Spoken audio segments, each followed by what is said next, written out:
everyone, and welcome to a brand new episode of the Cine-Files Live here on Sunday, April 13th on the West Coast, 3 p.m. PT. I am one of your co-hosts. I am John Rocha, joined as always by the stunning one over there, Steve Morris. How are you, Steve? Well, stunning as always, obviously. And since you're giving your exact location, I feel like I should give the latitude and longitude of my Los Angeles office, just so we're being very, very clear with the time and location stamp on this video. Yeah, exactly. Yeah, exactly. I just, want to do something different in how we did our live shows today because, Steve, we are doing this show today. Yet again, another month, another incredible actor passes away. Our last live show, I think, was on Gene Hackman. And before that, I think a couple months before that, we had done one on James Earl Jones. And today we are offering up our tribute, remembrances, and discussions on the career and legacy of the great Val Kilmer, who sadly passed away recently at 65 years old from pneumonia after battling throat cancer for a majority of the past 10 years. But someone who, Steve, I think leaves an interesting legacy in the world of film, television slightly, but mostly film, and it's an interesting man to talk about. So as we go forward, we will talk all of that, but just a reminder that Streamlabs and SuperChats are open, so we'd love to hear what you all think about Val Kilmer. You can send in your Streamlabs right there. The address is right above Steve's head, and it's our heads, rather, and it's the SuperChats. You all know how to do that. So, Steve, I'll go to you first before we bring up anything and have any conversation about the man's life or his movies. What is your feeling all these days later about the passing of Val Kilmer? I'll tell you, I'm in an odd place about it because last night I started watching and then finished half hour ago the documentary Val, which I hadn't watched, and it was really moving. So the reason I say I'm in an odd place is like, at this moment, I'm not really thinking as much about the great performances and the great movies and him as an actor and his place in the film world. I'm really just sort of thinking about him as a human. And I have that just a real, what's interesting about that documentary is just how very, very human he feels to me now, just like a real person struggling with his own stuff. And it really moved me. So that's kind of where I am right now. It's understandable. I was very lucky early on in building the Outlaw Nation to get to interview the directors of Val and his two children, which is up on my channel if you guys want to watch that video. But they were amazing. The two directors, they had so much love for Val Kilmer. They were so honored that they got a chance to tell his story. And it was great to spend like 5-8 minutes with them as they talked about the experiences of working with Val, talking with Val, and then working with his kids, because it's Val Kilmer's son, Jack, who voices over the whole movie, doing his father's voice, and his daughter, Mercedes, is in it as well. And so I think this is a great thing you bring up.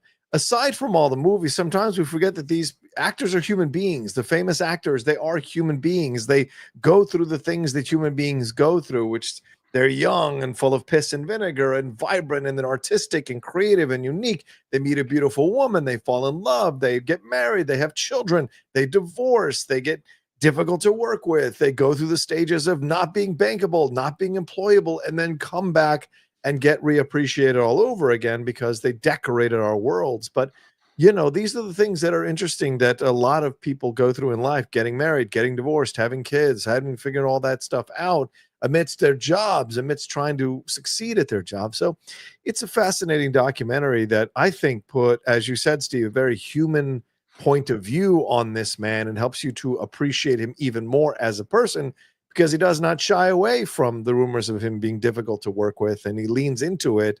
And you can appreciate this as an older rebel now, as he passed away, but like, he was so rebellious at the beginning because he was unusually gifted and talented and intelligent. And, we've seen that with a number of people who are this gifted in the world of creativity. They have trouble being normal with everyone else. But thankfully, Val was one of those that was able to get a documentary like that helped us to reappreciate him and tell his story from his point of view, which I think is great. It's funny. We kind of said this, I think, when we did some of our intros, because we re-released Top Gun and Heat, some of the movies we've done in the past with new intros. And we were talking about the mismatch between the sort of supporting actor guy and the movie star body, and the Hollywood wanting to make him a movie star. And the thing that really struck me watching that documentary, and I'm sure we'll talk about this as we go along, but is that really, if he hadn't looked the way he looked and gotten the fame that he got, he fits in with my wacky theater friends who were busily doing a one-act play about, the Marquis de Sade or something in some little tiny theater in Berkeley somewhere. Like that's the kind of stuff that he would be doing. You know what I mean? Like he would be my artsy fartsy actor friend, except who are just busily working on their crazy projects. That's what he would be doing, except for the fact that he happened to become a movie star. And I think, and I kind of go to the difficultness and all the stuff is the weird mismatch between the crazy artist soul that he had and playing Batman, like those things don't work together. And so of course it was difficult. The creativity thing I think is the important thing to remember with him, because I think you nail it on the head saying that he has this artistic streak that causes him to be curious about the world and question the world and rebel against the world and think that things should be a certain way. But you mix that in with also, I mean, it's very Brando-esque. You mix that in with also his just innate, and I would, from what I've read and seen, the instinctual knowledge he had that he was superior in his talent to most people, and he knew it.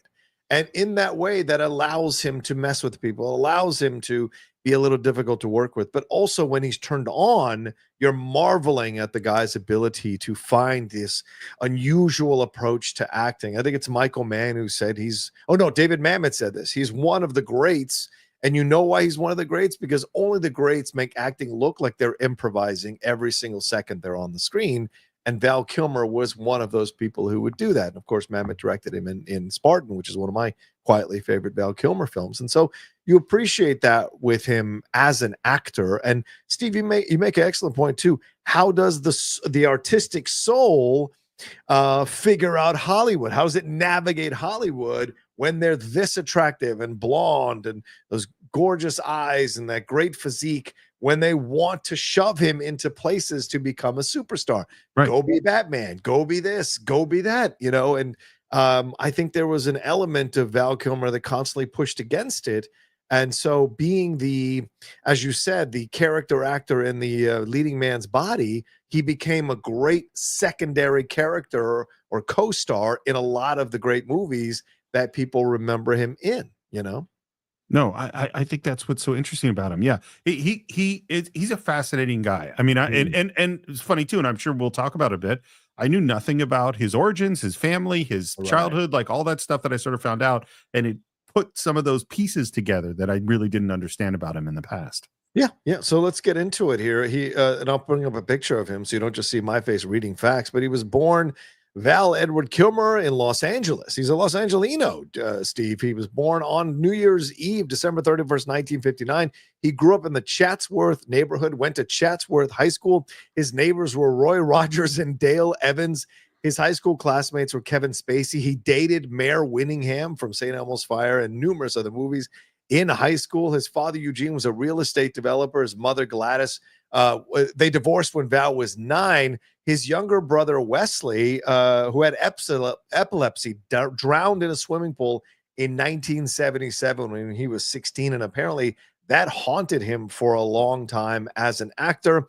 And it was used for some of the influence for what he did in Salton Sea, the character he created in Salton Sea. He said, I didn't really get back down to earth until 2 or 3 years after my brother had died.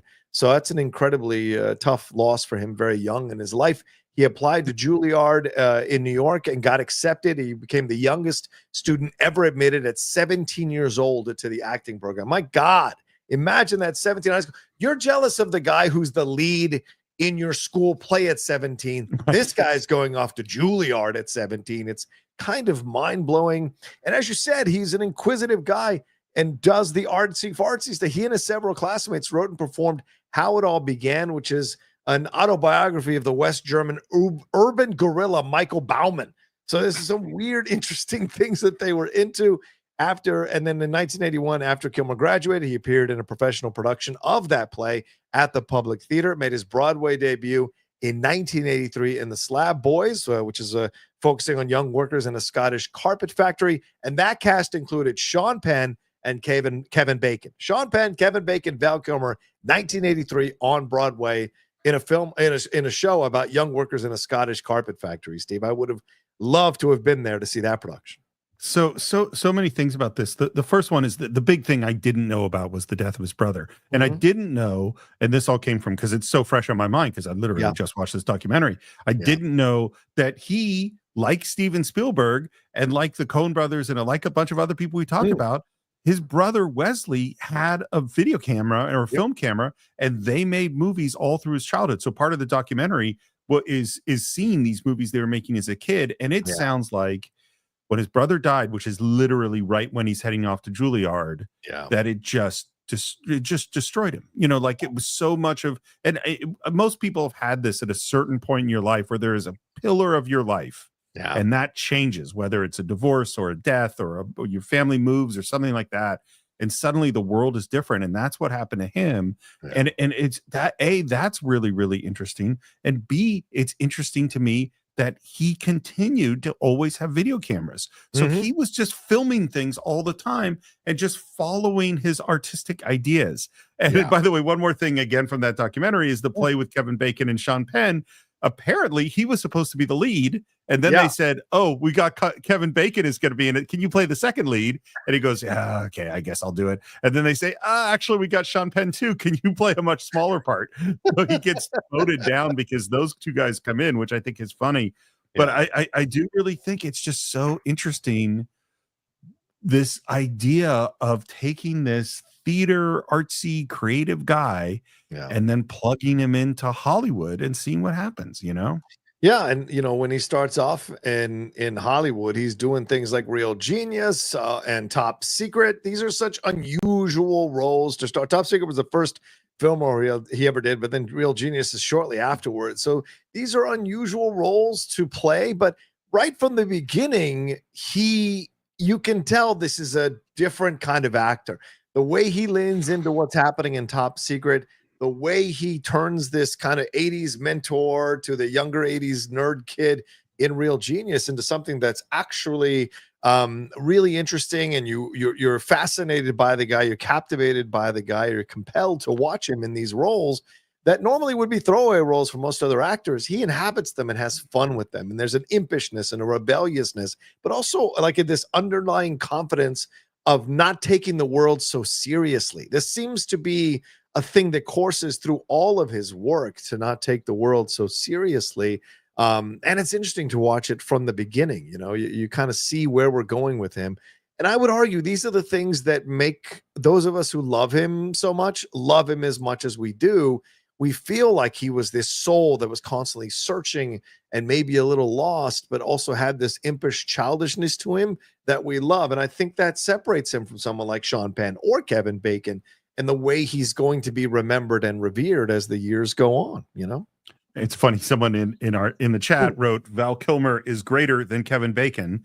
And I adore Kevin Bacon, but of course he is. Like, in terms of an actor, and I think Kevin Bacon's a really good actor, but I think Val Kilmer is special in a different way. It's funny listening to him talk about Top Secret in the documentary, because I really wanted to believe, because I like Top Secret a lot. I watched it with Jackson. He had never seen it before. He loves Airplane. We watched Airplane again too. He loves the Naked Gun movies. He loves all that stuff.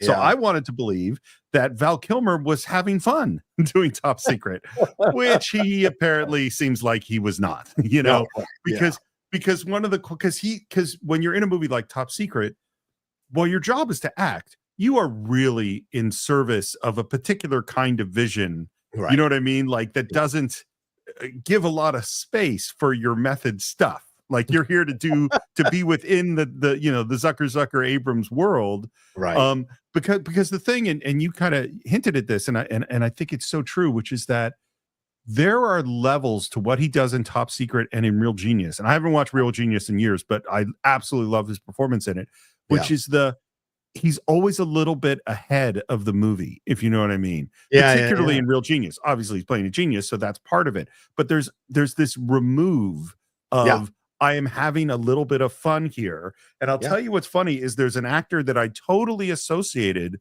with Val Kilmer for many years because of Real Genius more than anything else. And that is Ryan Reynolds. Because if you watch Van Wilder, the first person I think of seeing National Lampoon's Van Wilder is like, oh, he's doing like Val Kilmer from Real Genius. And then later on discovering like Ryan Reynolds and Val Kilmer couldn't be farther from each other.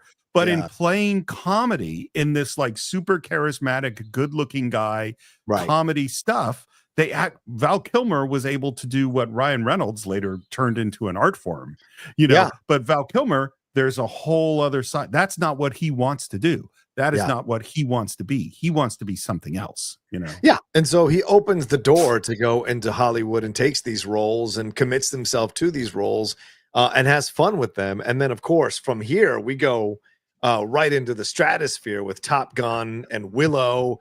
And then Tombstone, The Doors, Batman Forever. This is where, I mean, it's really, the ascension is quick.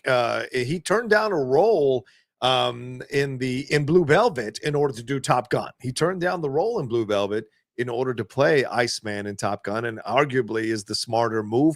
And I think you got to see Val stretch his acting wings a little bit and also be competitive with someone who was so determined to be a movie star, and Tom Cruise. So, if you watch the behind the scenes that they released, the number of documentaries they released on Top Gun, you see that they were kept far apart from each other, that there was genuine animosity or animus between Tom Cruise and Val Kilmer, because Val saw Tom as a guy who was like just dead set on becoming this star in the superficiality of stardom.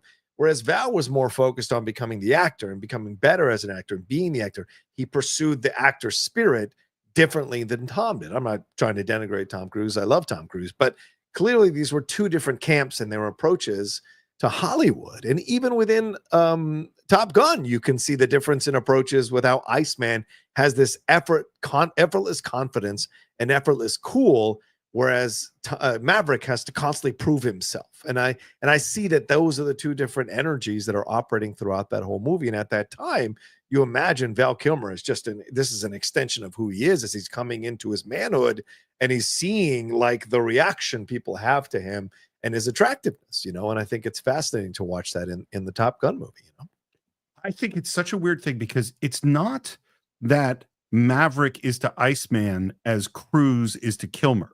That's not it exactly, because Tom Cruise is not Maverick in the sense of being wild and irresponsible, and he's aggressive, definitely. And I would say Val Kilmer is definitely not Iceman in the sense of being totally calm, always by the numbers. He's an artsy fartsy artist guy.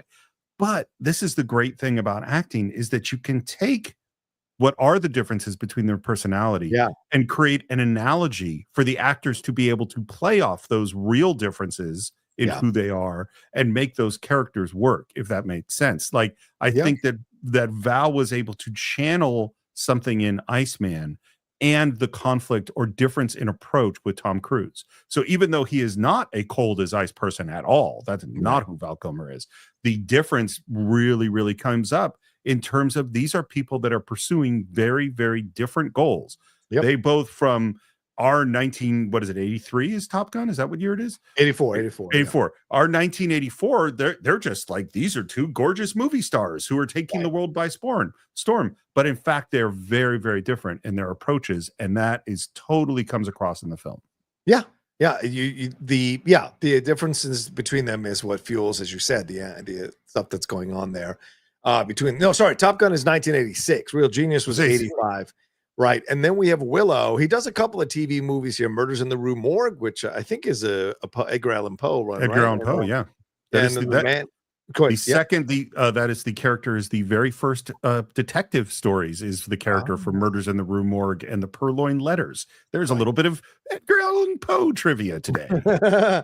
And then there's another TV movie, The Man Who Broke 1,000 Chains. So it wasn't like Top Gun, boom, superstardom, right? It was Top Gun. People knew him. Maybe there was a resistance from him.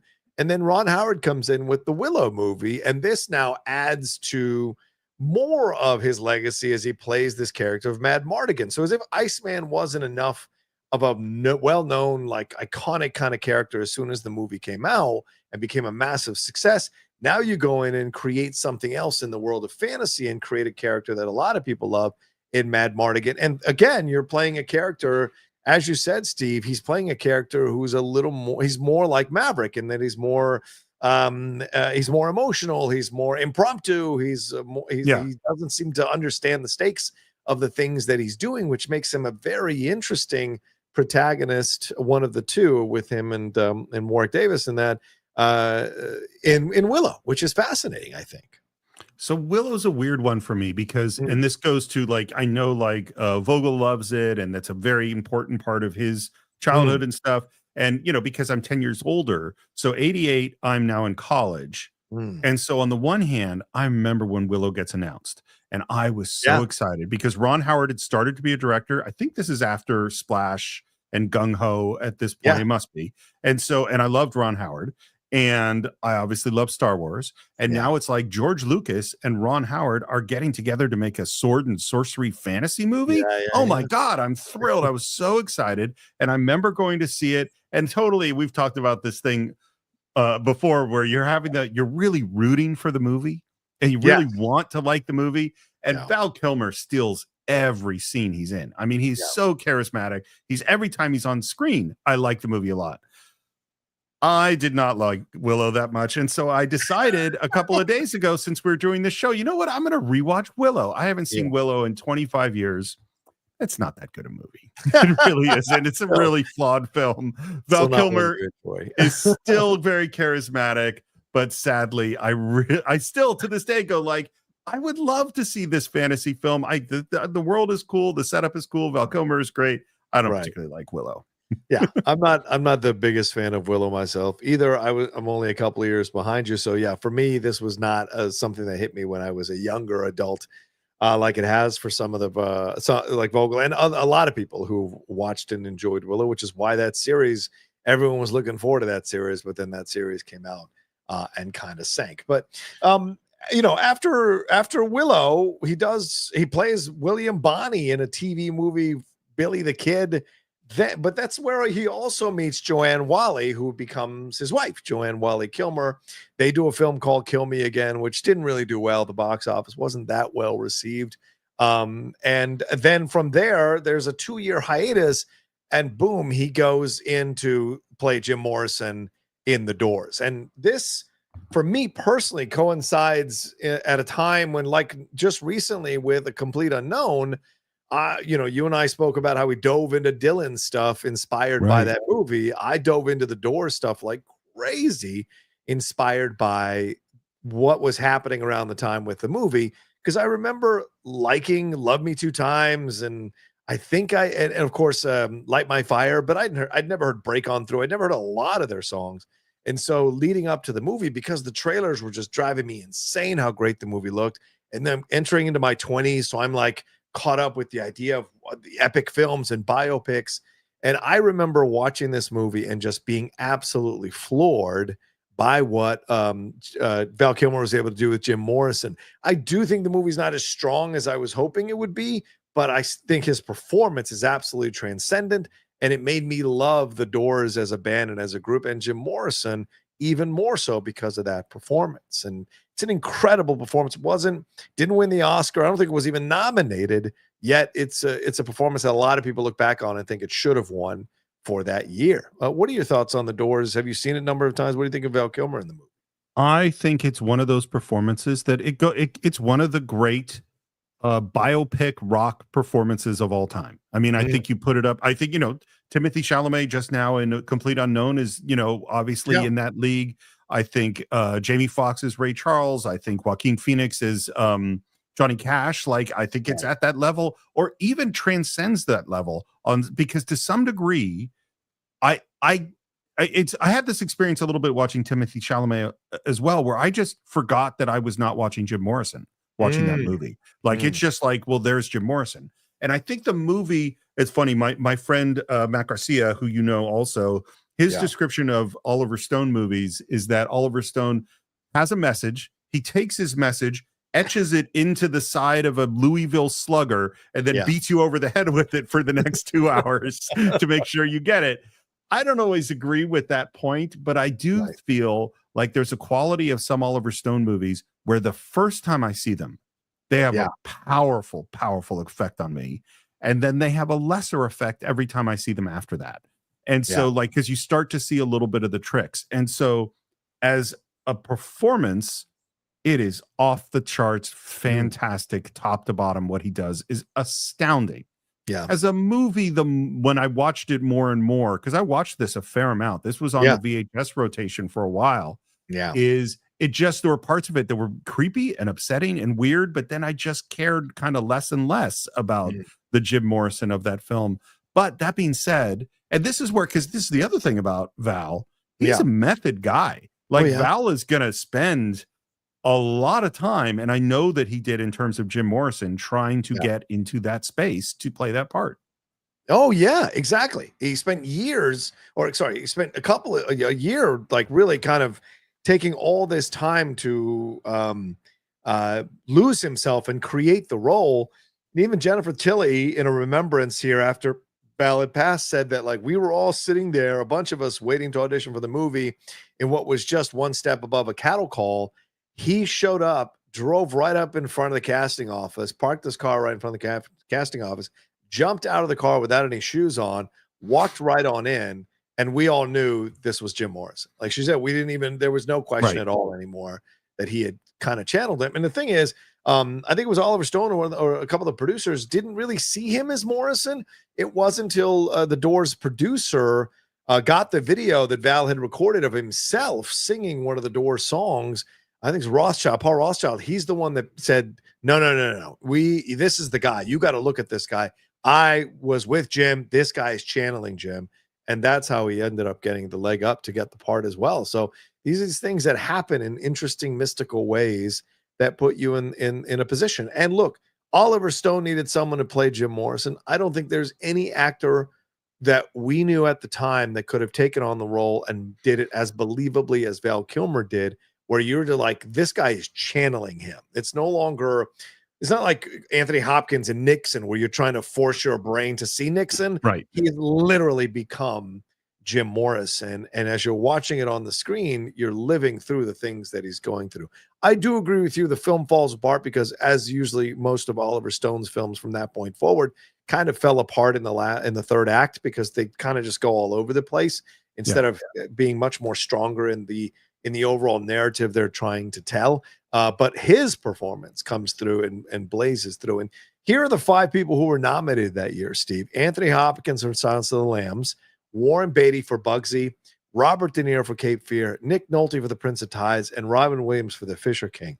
There is no way that you can't take out Nick Nolte from that damn list and put in Val Kilmer. Now, does he win? Probably not. I think Hopkins still wins because that's an iconic role and in a better movie. But I think he absolutely deserved to be nominated over Nick Nolte. No one talks about that performance from The Prince of Tides outside of Nick Nolte's family, maybe Barbara Streisand's family. So I totally agree. And you add to that the fact that really, as great as Anthony Hopkins is, that should be a supporting actor. Because he's only on screen for like 10 minutes or 15 minutes or something. Whereas Jim Morrison, I mean, that's the lead of that movie by far. Absolutely. Yeah, I don't disagree with you there.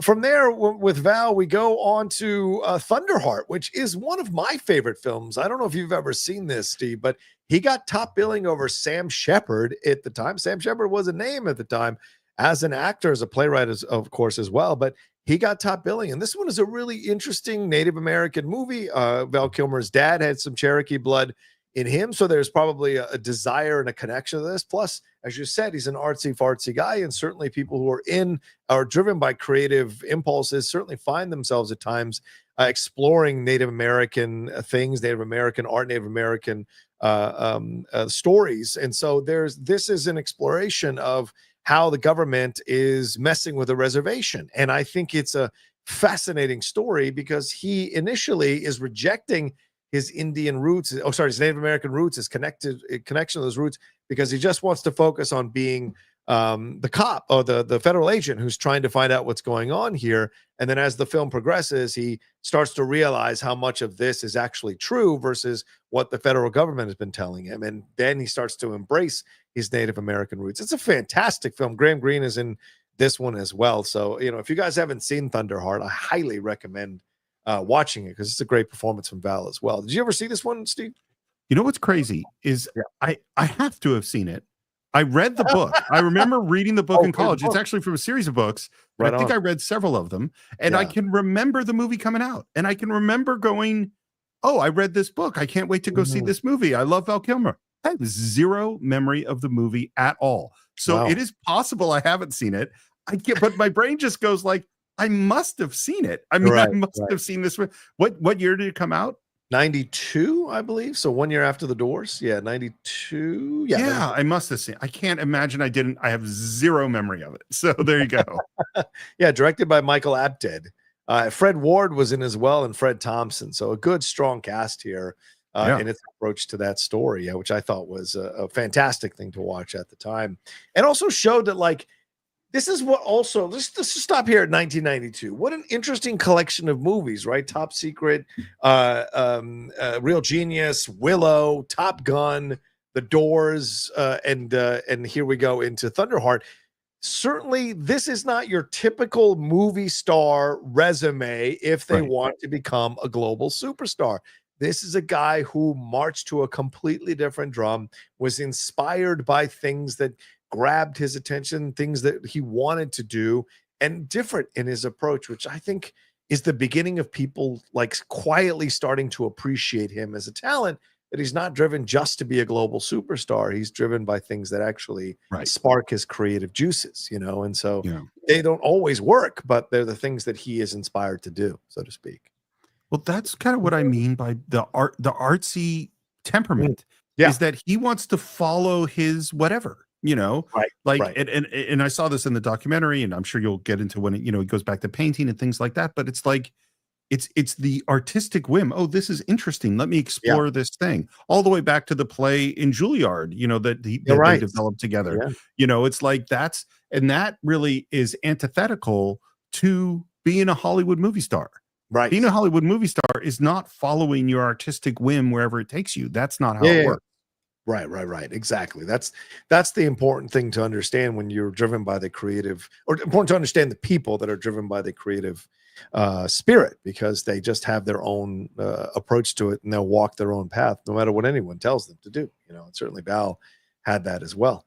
And next up for him, you've got True Romance. If you remember him as the quote mentor, and he essentially is playing Elvis. We never actually see his face, but it's his voice, and we see him like out of focus in the mirror there when Christian Slater's character is talking to him. I remember that being a big deal, and him working with Tony Scott again, who of course he had done Top Gun with. Then there's a weird film like Real McCoy with Kim Basinger that I don't think that was great. And then boom, we have Tombstone, man. I mean, Doc Holliday. It's really interesting to have a career where numerous characters could be your signature character. And he has that. Well, already at this point, early in his career, Iceman, the Jim Morrison, and you could argue Mad Mardigan. And now here we go with his version of Doc Holliday. And people maybe forget it was competing with another version of Wyatt Earp. And that is the one with Kevin Costner. And Dennis Quaid did his version of Doc Holliday. And I thought it was pretty incredible. But there was something iconic about Val Kilmer's approach to Doc Holliday. So what are your thoughts about Tombstone now? And what are your thoughts on his performance in that movie? First of all, it's always weird when there's two competing versions of the same thing. It's like the Deep Impact Armageddon moment and stuff like that, where it's like, oh, we can watch this and compare. The thing that's interesting to me, they're two entirely different movies, two entirely different styles, both of which I think don't succeed completely. And both of which, the best part is the Doc Hollidays. Dennis Quaid is fantastic as Doc Holliday and Wyatt Earp in that big, sprawling, kind of boring movie. And Tombstone, which is like the opposite film, which is like a fun, silly popcorn thing. Again, I mean, to say that he steals the show with every freaking moment. And to me, I actually think, it's interesting tracking his career, because to me, I go, I love him in Top Secret and in Real Genius. I love him in Top Gun, although it's a movie you love more than I do. But I actually think Jim Morrison and Doc Holliday, if those had been his career and not those, and not Willow, not Top Gun, not those, that actually is more the direction of the kind of actor he was capable of being. because those are the character actor roles. Those are the roles where he's going to jump in with both feet. Like I was saying, there was in the doc was that to do the death scene of Doc Holliday with Kurt Russell, he had he had a bed of ice under the bed, so he would be freezing and shivering. And it's like, that's full method shit. You know what I mean? Like, that is the full, and he's in like this popcorn Western movie, but he's acting the hell out of the damn thing. And that's where it's like, I just keep going back to this. Oh man, maybe if he wasn't so great looking and slightly less of a movie star, he would have had a career that was more the career that he wanted than the career that he ended up having. Yeah, but I don't think he would have been able to play Jim Morrison. I think he would have had to have. True. Yeah. I think it's the deal with the devil, right? He was blessed with these incredible looks, the arguably movie star Hollywood handsome looks, but he was also born with the soul of an imp in a way, and of a creative spirit, a creative rebellious spirit. And I look at people like, as we said before in our Paul Newman, Robert Redford exploit, like Paul Newman has some of that. Brad Pitt has some of that. And I think there's a certain kind of love we have for actors who are incredibly good looking, but they pursue things that they wouldn't, that other actors who look like them wouldn't. And it's a joy to see that with Val, and it helps you to appreciate him. But he does. And then look, Tombstone. Yes, I agree with you. It is a popcorn. It is a McDonald's Big Mac of a Western. It's really like you eat it and then you forget about it, but like you remember Val Kilmer in the movie. Kurt Russell is great as well, I think, in the film. But the film itself is so lightweight and just ridiculous and stupid, and at times just kind of whatever. But his performance is what you remember, and his rhythms, his cadence. I mean, just the little things of swinging to make fun. These are these little rebellious things that I believe he came up with on the set as an actor. Even within a Western, he is making fun of the Western, right? The idea of being able to swing your gun and all of this. So there's a genius in that doesn't come off as pretentious. It comes off as endearing, and that's another element of his performance as well. Well, just to add quickly to your analogy, which I think is perfect, is that sometimes what you really want is a McDonald's Big Mac, and that is absolutely delicious at that moment. Yes. You know, so there's I don't disparage Big Macs, but we should acknowledge when a Big Mac is a Big Mac. You know, I agree. And that one came in a big old school styrofoam container. That's for sure. Oh man. After this, he does something called Wings of Courage, which I had never even heard of, but it is a theatrical release here from Jean-Jacques Annaud is the director, who would do a number of other films as well. And it's he plays a really small role in it as Jean Mermoz in this. It's a Craig Sheffer, Elizabeth McGovern film. So kind of interesting decision to make at this point in his career. But again, he's willing to do other things that he wouldn't normally do. And then we have the 1, 2, 3 punch. Here we go, which is very interesting, Steve. You could argue that this is the peak of Val Kilmer. And then after this, quickly after this, in the same year, we achieve the peak of Val Kilmer and then the beginning of the descent of Val Kilmer, because we have Batman Forever, Heat, and The Island of Dr. Moreau that come out in a year, I guess, a year and a half there with Batman Forever, The Heat, and then The Island of Dr. Moreau in 1996. So what are your thoughts looking back on him as Batman in the role of Bruce Wayne opposite Nicole Kidman and Jim Carrey and Tommy Lee Jones in this Joel Schumacher movie? I'm going to go back to a statement I made many, many years, might have been at the very beginning. I might have said this in our Superman episode of the Cine-Files, which is our 3rd episode or something, which is that I will contend, and I believe I still feel that this is true, that the actor playing Batman has never been the problem with any of the Batman movies. All of them are fine. It's all the other stuff around them that is the problem. And I think, Joel Schumacher coming onto this movie, it's not as bad as the next one's going to be, but it's not good. I mean, I haven't seen it in 25 years. And so I maybe someday I'll go back to do it, but Val Kilmer is fine. There's nothing that Val Kilmer is doing that is wrong about playing Batman. But I also know he should never have taken that gig. Of all of the gigs that he took, like, this is where I actually blame him. I don't, if he didn't like being in Top Secret, that was your first movie. I don't, okay, right. You got to take a gig, but you're an established movie star and you're going to get in the rubber suit and you think that's going to make you happy as a performer or you're going to feel good about it. It is not. I think it was a huge mistake for him to take the gig. You're probably right. But I also think, again, as the impish, rebellious guy, sometimes you want to take the front-facing role and see what you can do with it, see what you can bring to it. And I think especially with the way it was pitched to him, which is a campy version of Batman, this might have brought him back to the Adam West days. Right. And maybe he felt he was doing like a version of Batman with the Adam West. Because I think of the scene where Dr. Meridian Chase, I think that's Nicole Kidman's character's name, turns Batman down because she says she's met Bruce Wayne and she loves Bruce Wayne. And Batman, he goes, well, that's a good guy. And he turns around and in close up in the camera, you see Batman do this big shit-eating grin on his face before he jumps out of her place. And that would never have happened with another Batman. And the fact that it happened with his Batman, I think, adds to maybe what was the interest there. But I hear you. It may not have been the wisest choice career-wise for him. And look, a lot of people love that movie at the time. I tried to watch it again a few months ago. Oof, it is a chore to get through. It is not a good movie. I do enjoy Jim Carrey. I enjoy Tommy Lee Jones. I enjoy Val and Nicole. But there's a lot of weird shit in that movie. And you have Drew Barrymore and Debbie Mazar playing just like add-ons, which is so weird to think about considering how great they were in other roles and in their careers. But it's an interesting thing. And of course, it's all overshadowed by Jim Carrey. You don't even remember that Val Kilmer's not even the standout performance of that movie. Right. And that's sad to see. So I think your point you were making earlier as I'm talking, I'm kind of maybe weaving my way back to what you said, because Val is a standout actor. He is not to be overshadowed. And so why would you take this role on when you're playing the straight man to everyone else's more outlandish character? I would have loved to have seen his Two-Face, or literally going to say the same thing. That's literally what I was about to say. Or the Joker. He could be the Joker too. Like it would be fantastic. There he's not wasted.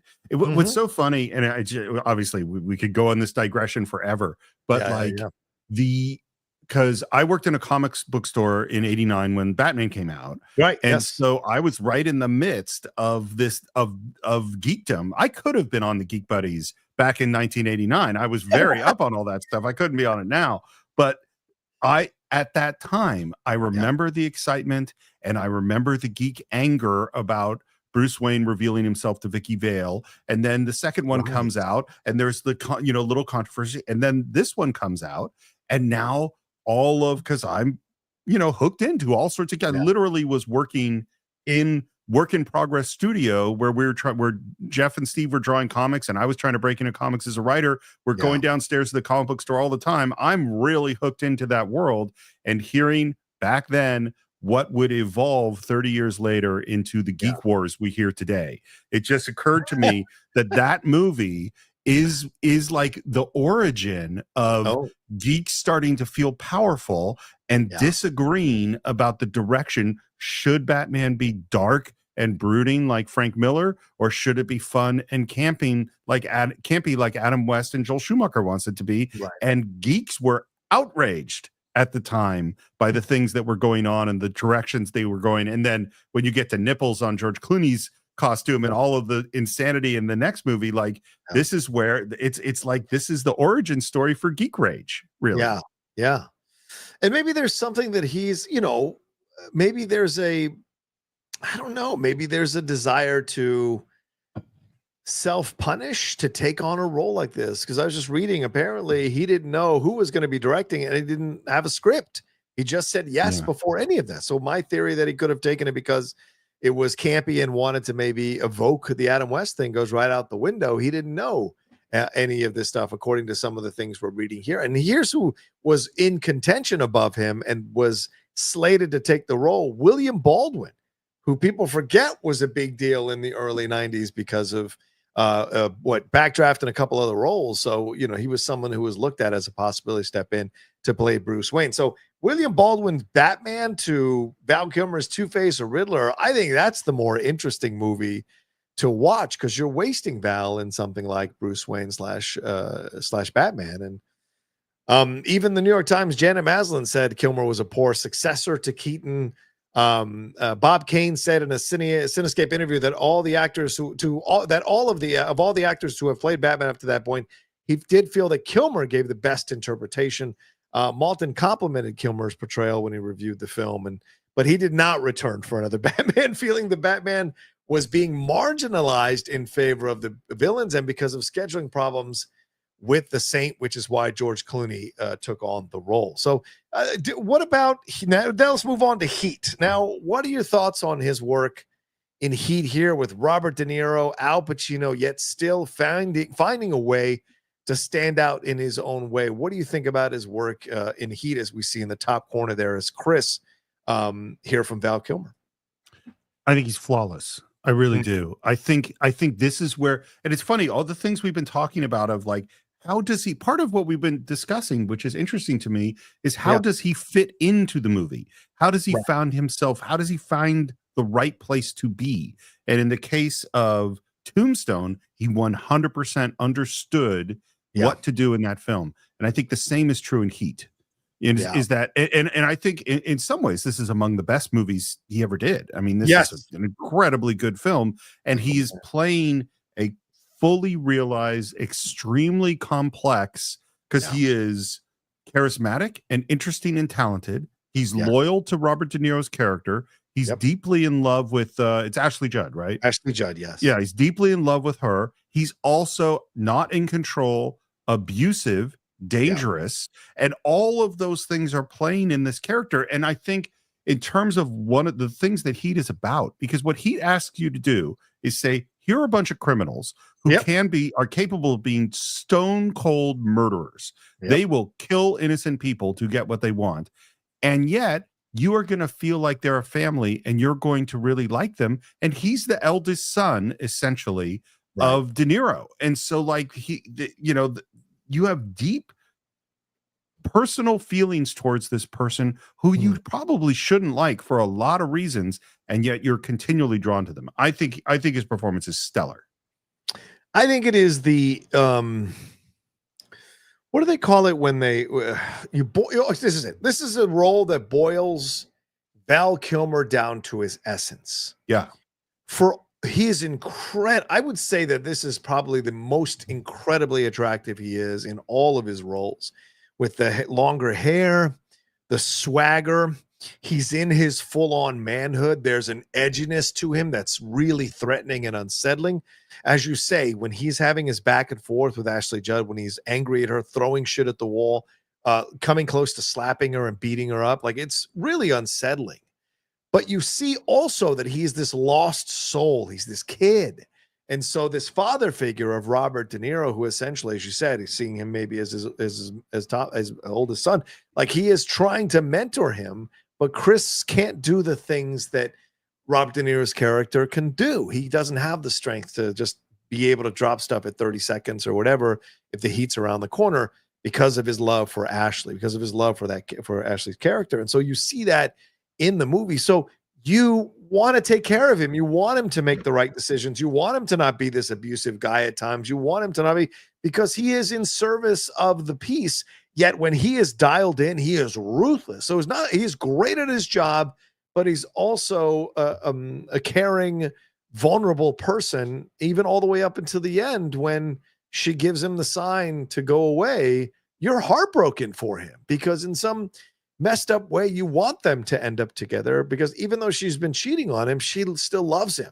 And so in some messed up way, you want them to be together. And I think this is the most Val Kilmer of all the Val Kilmer roles. And it comes through so honestly, because you just want to take care of Chris and you feel bad for Chris throughout the movie. At least I do.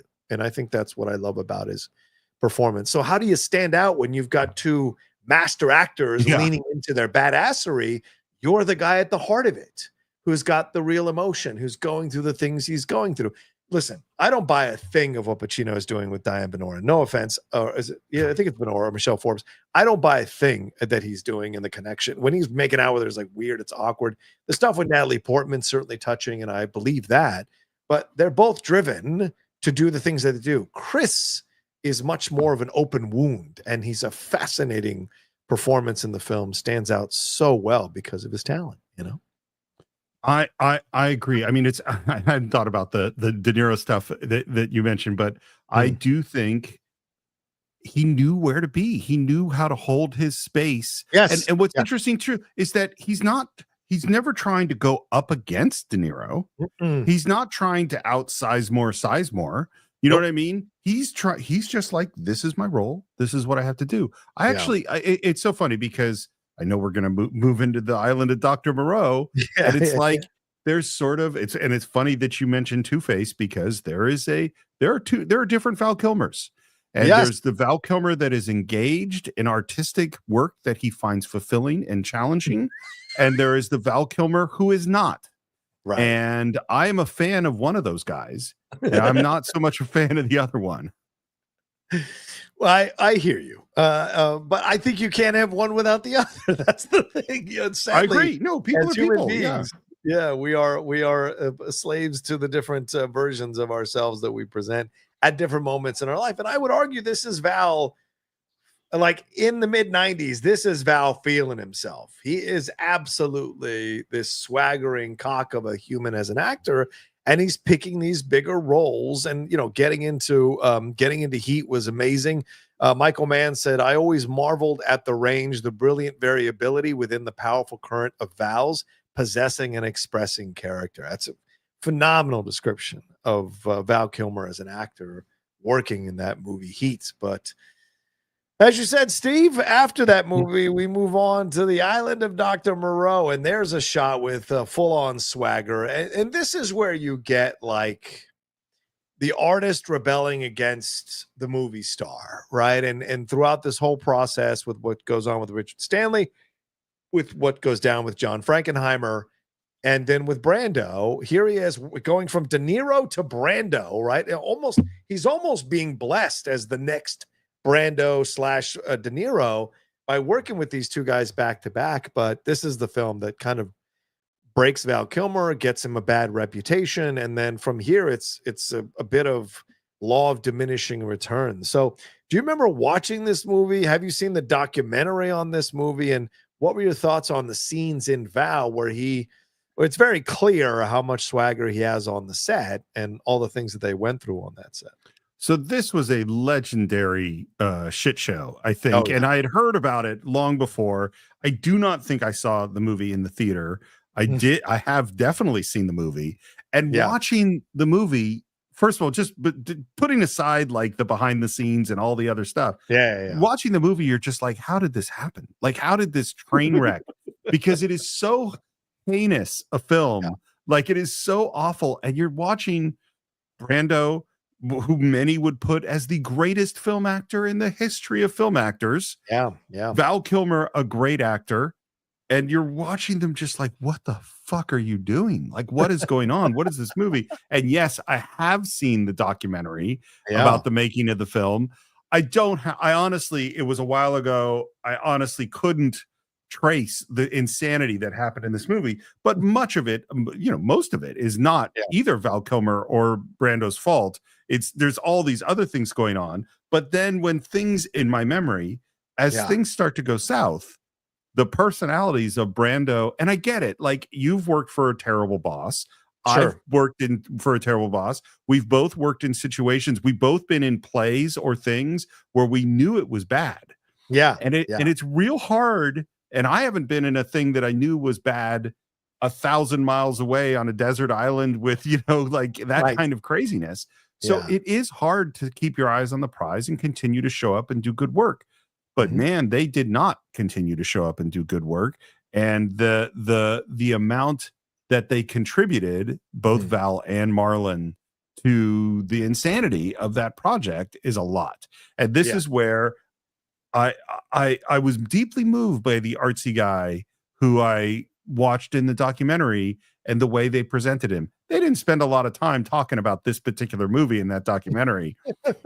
But the downside of that artsy, sometimes mercurial, following your own vision thing is you can be a real prick on the set if things aren't going your way.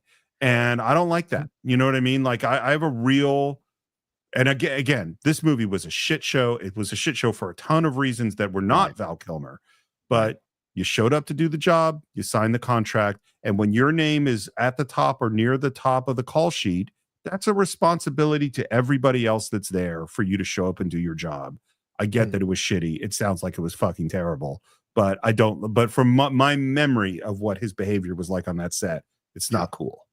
Well, I think, fair. And I think he's clearly an actor who needed a strong hand in the director's chair in order to deliver great work. And I don't think that he had that with Richard Stanley.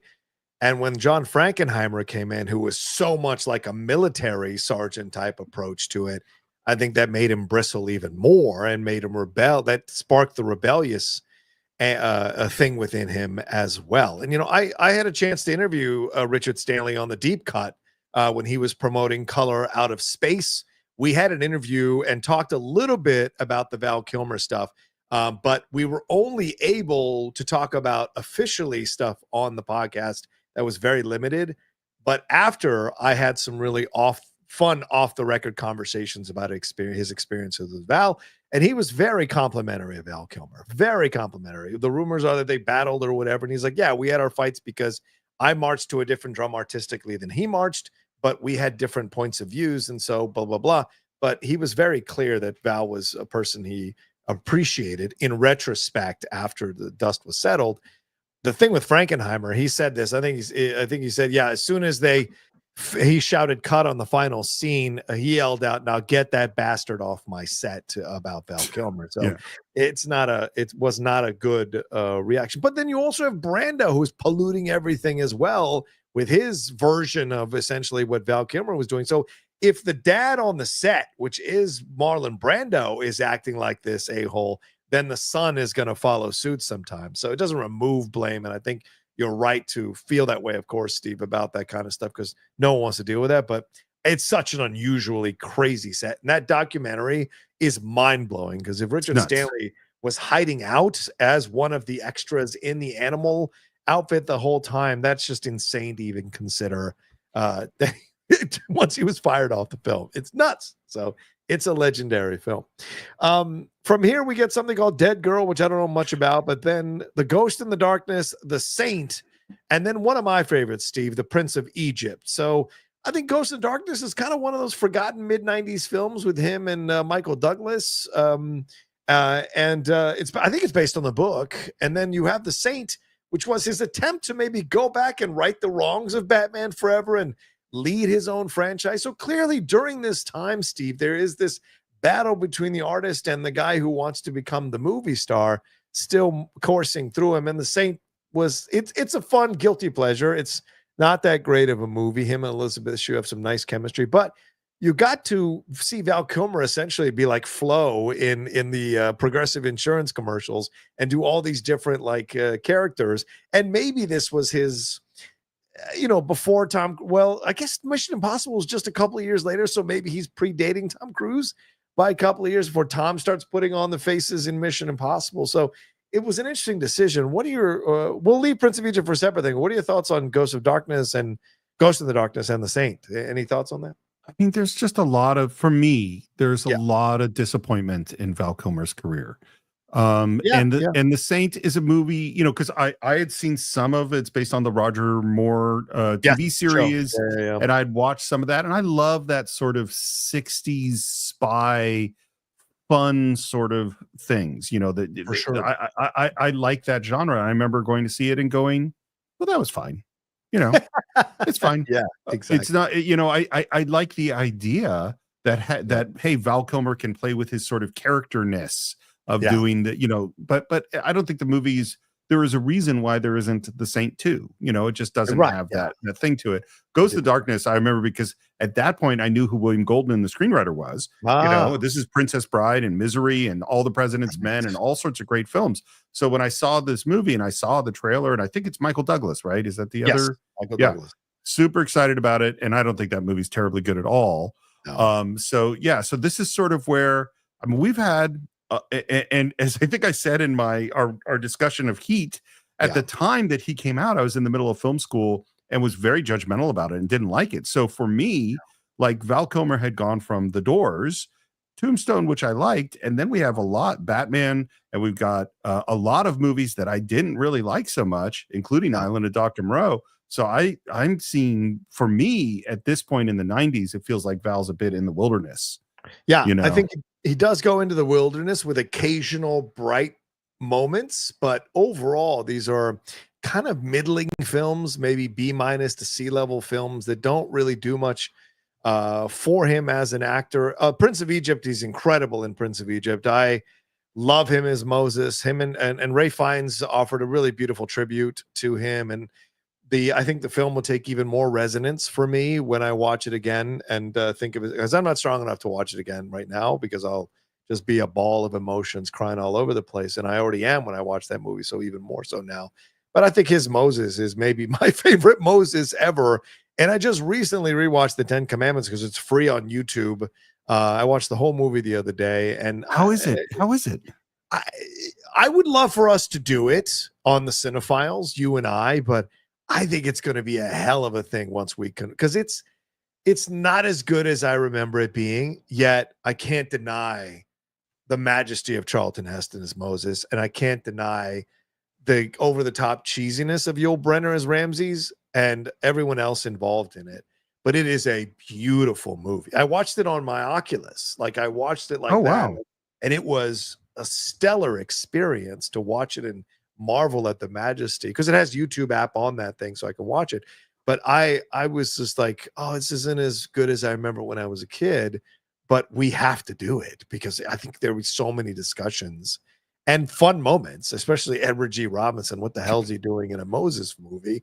But like, there's so much for us to discuss in that. But Val Kilmer's Moses is just, it's fantastic. And you sense the brotherhood.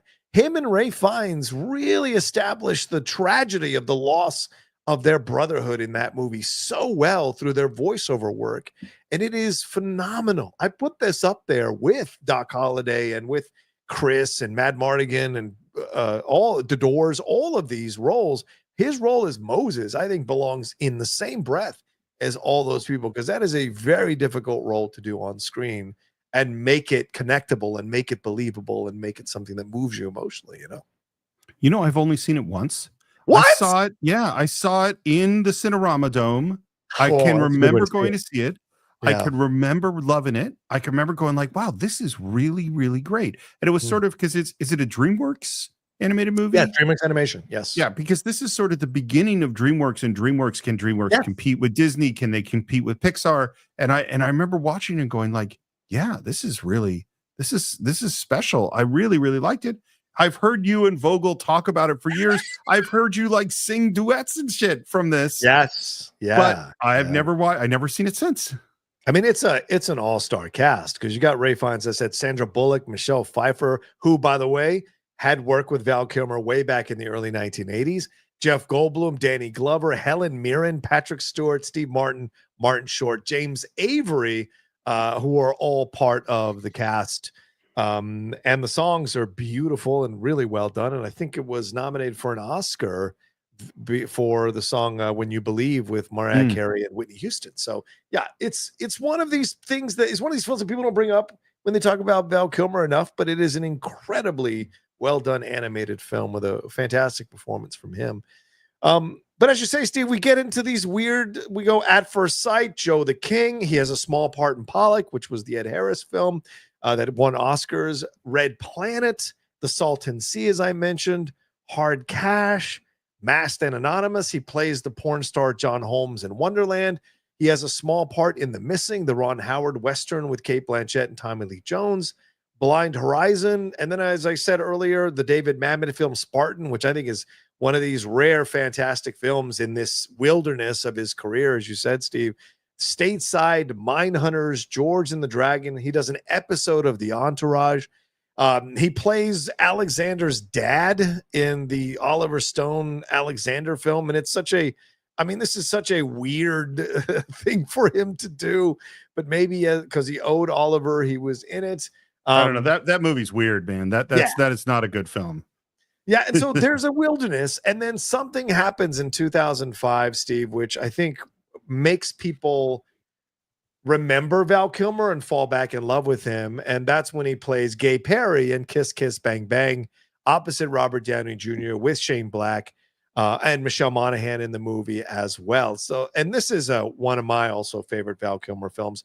What are your thoughts on Kiss Kiss Bang Bang? And that was 20 years ago. What are your thoughts on that? First of all, that's crazy that it's 20 years ago. I know, bro.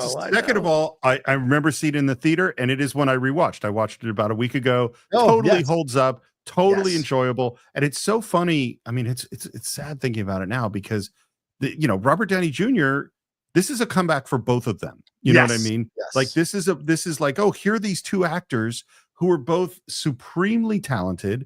Yeah. Both their careers didn't go the direction that we thought they would go. Yeah.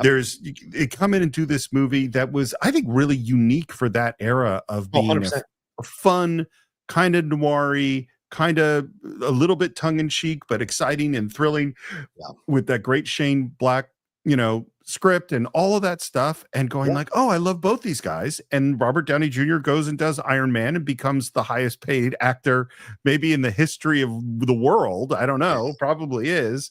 And Val Kilmer, kind of moseys along. And it's a bummer because he's great in the movie. Yeah, it is. And he is fantastic in the film. I mean, you look at these guys right at the time in their career, you could argue that this rivals a little bit of Tom Cruise and Val Kilmer, because that Tom Cruise and Val Kilmer and Top Gun is at the beginning of their careers. This is the beginning of the potential comeback of both of these 80s actors, because people forget Robert Downey Jr. was in a lot of movies in the 1980s, was a cast member of SNL for a whole year. And so this is the beginning of a comeback for both of these guys potentially, but only really Robert Downey Jr. takes the comeback and goes somewhere with it, because after this movie, and I agree with you, look, the lines here are incredible. Val has a confidence. He's playing a gay character, which I think is great. That's not something they make a big deal about, but there are certain moments and certain back and forths I think are hilarious, and he plays with them so well. And he's endearing, and he's sweet, and he gets to enact vengeance on the man who raped the young woman in the film, which I think is a great moment when he slaps that old man, who is the old man from Saving Private Ryan at the end there. It's a great moment between them, and Val carries it off with aplomb, absolute aplomb. And so you think, okay, here we go. It's Val coming back. But unfortunately, another bout into the wilderness, something called 10th and Wolf, played Moscow Zero, Summer of Love, Deja Vu. He does the 10 Commandments, the musical, and comes back to voice over Moses again and sing the songs. An episode of Numbers. An episode of 3 episodes of a miniseries, Comanche Moon, West Texas Children's Story, Conspiracy Day, Delgo, Columbus Day. I don't know what that is. The Love Guru. Why are you in that movie? Felon 222, something called The Conspiracy, Stream Experiment. He's the voice of Kit in the Knight Rider reboot show for 18 episodes in 2008. Wow. So I didn't know that. And I go, look, whatever people, I mean, sometimes coming in to do a fun voiceover gig is totally fun. And maybe he liked it and it was great. And maybe he would love the original series.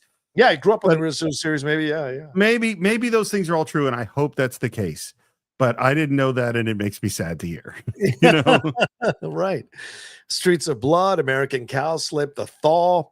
And then he does a film that I liked, which was Bad Lieutenant, Port of Call, New Orleans, with him and Nicolas Cage. You want to enjoy two crazy actors being crazy for 2 hours with Eva Mendes? Then please watch Port of Call, New Orleans, because they're both out crazing each other throughout, which I think is a blast to see with them. Hardwire, Double Identity, Bloodworth. Then he has a fun role in MacGruber, playing Kuntz there, the villain in the movie there. And then The Traveler, The Gun, Kill the Irishman, which was a Ray Stevenson vehicle, I think based on a true story. 5 Days of War, Blood Out. He does the voice of Dr. Walker Sloan in a Spider-Man video game in 2011. Then he plays Wyatt Earp in a weird short, Wyatt Earp's Revenge. 7 Below, Breathless, Standing Up, Life. Then he does an episode of Life's Too Short, which is hilarious, that Ricky Gervais or Warwick Davis series, where he keeps putting on the Batman mask and no one knows who he is and no one remembers that he played Batman. He voices a character in Planes, and then does some stuff for Robot Chicken, does an episode of Psych, and then we have the throat cancer. And so the roles start to now become things that you have to voice over, and there's not really much of note that he does. He does become a blunt man in the Jay and Silent Bob reboot. He does a Terrence Malick film, Song to Song.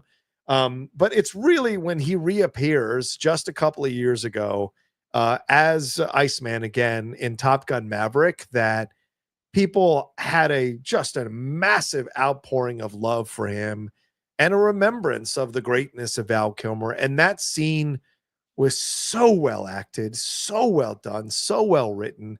And it was a scene that was very meta within a film. And as you said earlier, Steve, which is a really interesting point you bring up, we can make the connection. You said, well, Tom Cruise isn't Maverick and Val Kilmer isn't Iceman, but their animus that was naturally there because of who they were as actors.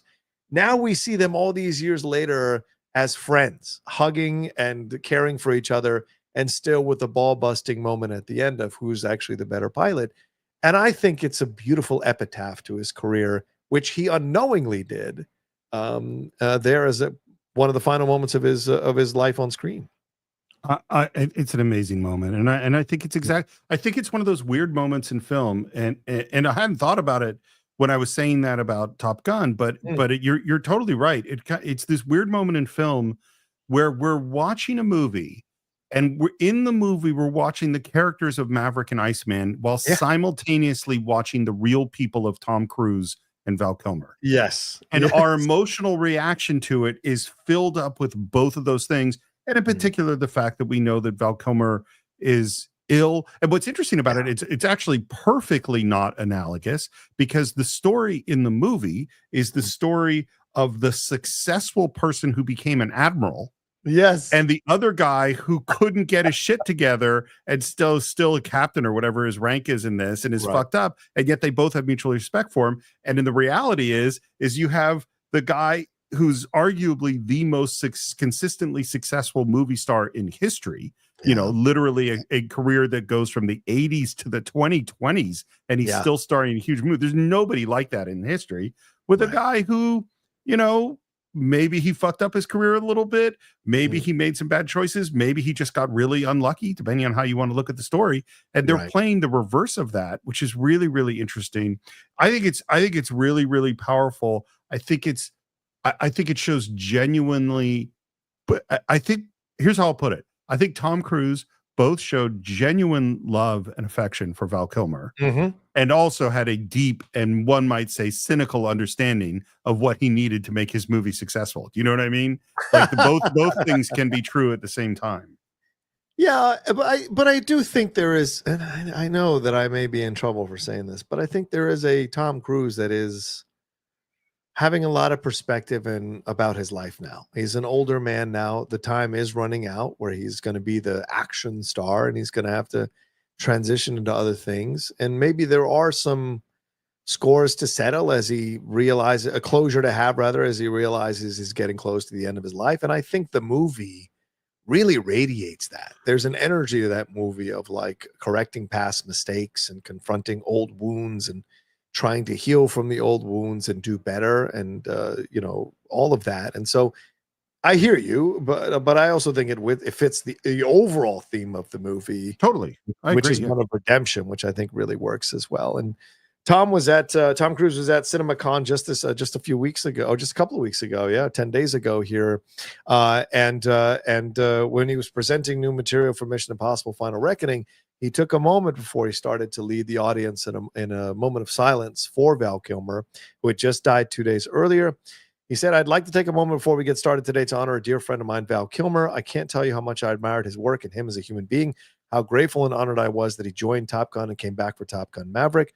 I think it would be really nice if we could just have a moment all together and just take a moment because he loved movies and he gave to a lot of us with his performance in those films. If we could just all take a moment and just think about all the wonderful times that we had with him.